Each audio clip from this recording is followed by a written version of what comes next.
Hello, welcome to part 2, and this is how to make a triangle.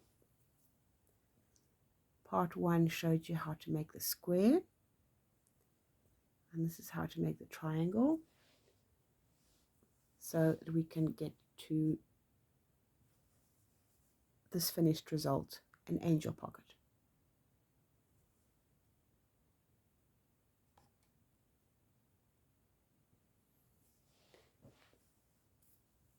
If you have followed the previous video, then you'll know what I'm doing, but if you haven't, if you're doing this section first, I'm making a open slip knot,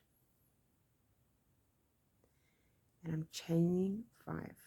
1, pinching it, 1, 2, pull them tight, 3, 4, 5.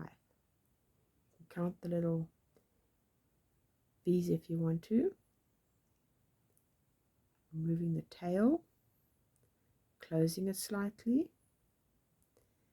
I'm going to be making a slip stitch. So I'm pulling them through, then I'm closing that. I'm chaining 3, which is for the edge. I'm not pulling the chains tight. And I'm making 3 double crochets into that hole. US terms.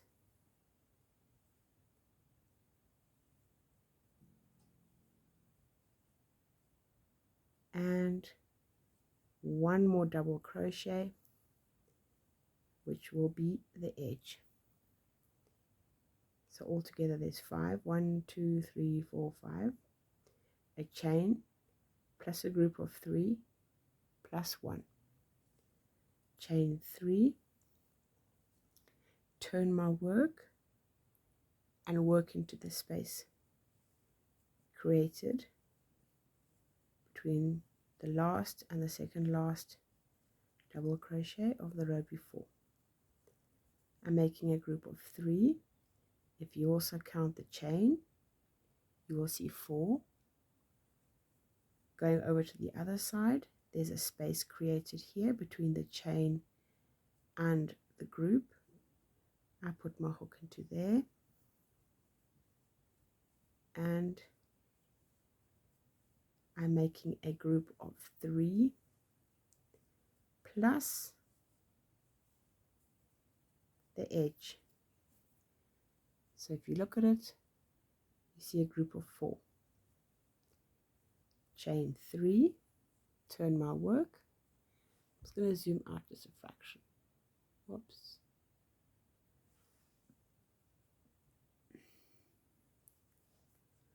Make a group of 3.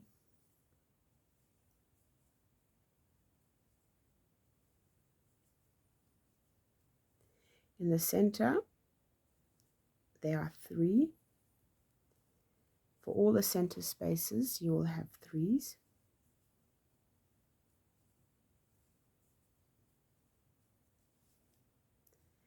And come to the edge, open it up, put my hook in, a group of 3 plus the edge, which is 4.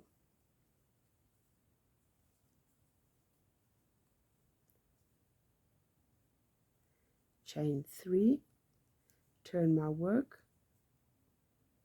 opened up, and make a group of 3. The triangle, the amount of rows I make will be based on the amount of rows in my square,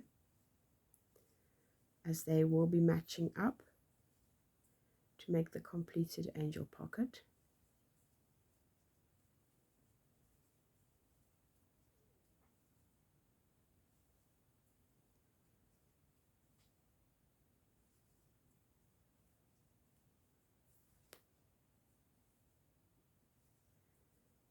I have at least 2 more rows to go, I believe, but I will check after the next row.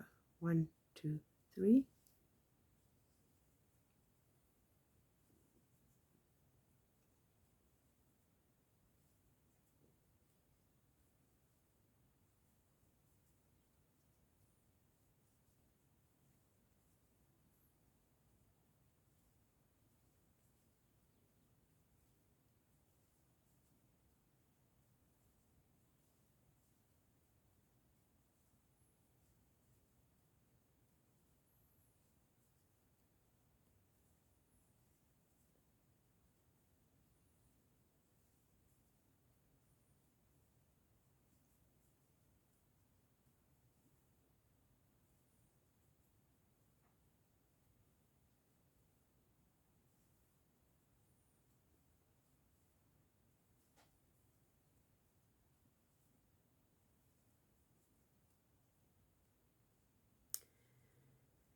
So what do we have here? I just, for myself, I count the amount of groups I have across the top. I change the angle, fine. So 1, 2, 3, 4, 5. Find the bottom of the square, that's the top. 1, 2, 3, 4, 5, 6. That is the maximum. 1, 2, 3, 4, 5, 6. How many rows? 1, 2, 3, 4, 5, 6. If there's 6 rows here, it'll be 5 on the top. 1, 2, 3, 4, 5.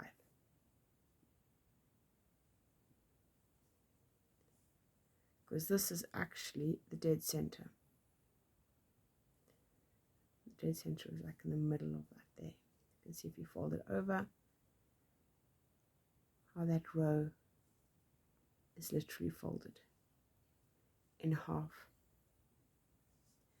So we're looking for 6 stitches. I mean 6 groups. I have 5. 1, 2, 3, 4, 5. So I have 1 more to do. Chain my 3, turn my work.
Last group plus the edge gives me 4.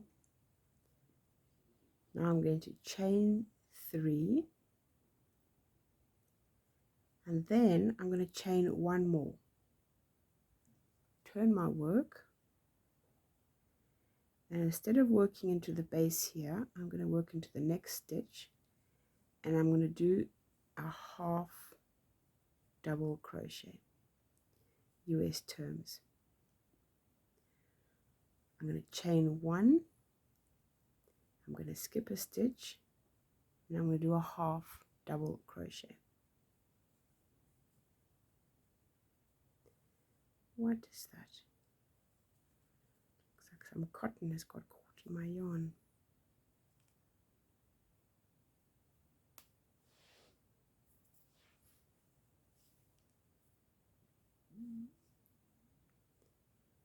I'm going to undo that a little bit.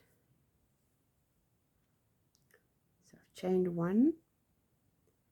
I'm going to do a half double crochet.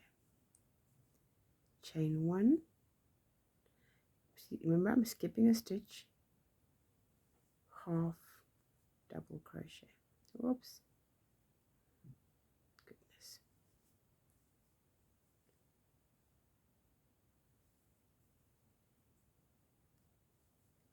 Chain 1. Skip a stitch. Half double crochet. Basically going through all 3 loops. Chain 1,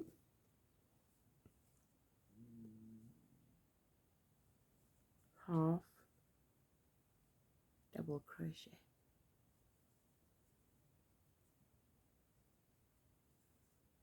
chain 1, half double crochet, always skipping stitch.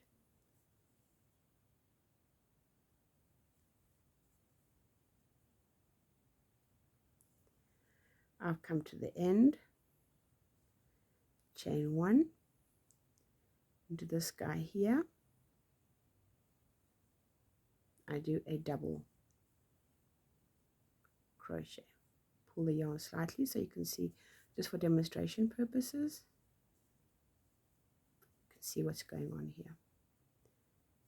Now the reason I did 3 chains and then 1 extra, that 1 extra there is to represent this one here.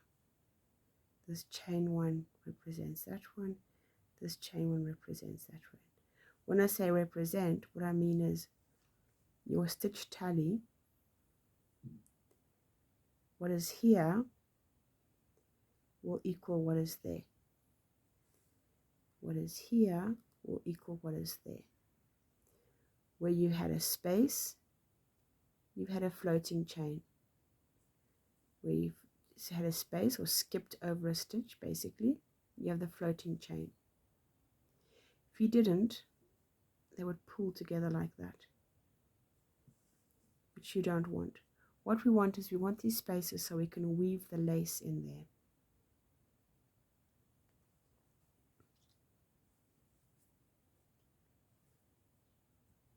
We are going to chain 1 and turn. I've chained 1 to step up.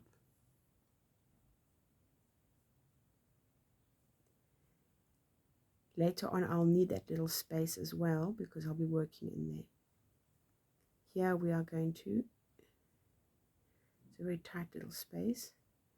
Here we are going to make 2 single crochets into that gap, this hole. The next one, I'm working nice and loosely, it's not a tight affair. 2 single crochets.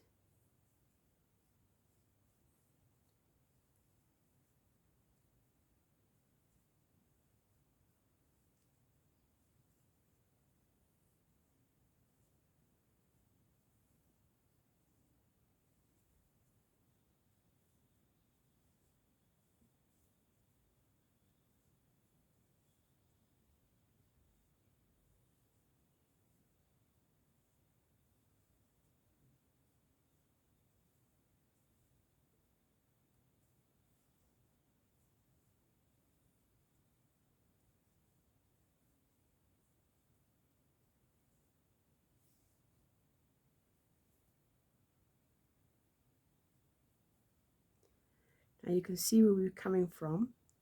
See this edge here? This edge goes straight up. There's 2 single crochets there. Come to the end here. I'm going to be putting in 2 single crochets like that. They match. See how they match? Now we're going to pull up the yarn and we are going to sew these 2 pieces together. I'm at 14 minutes.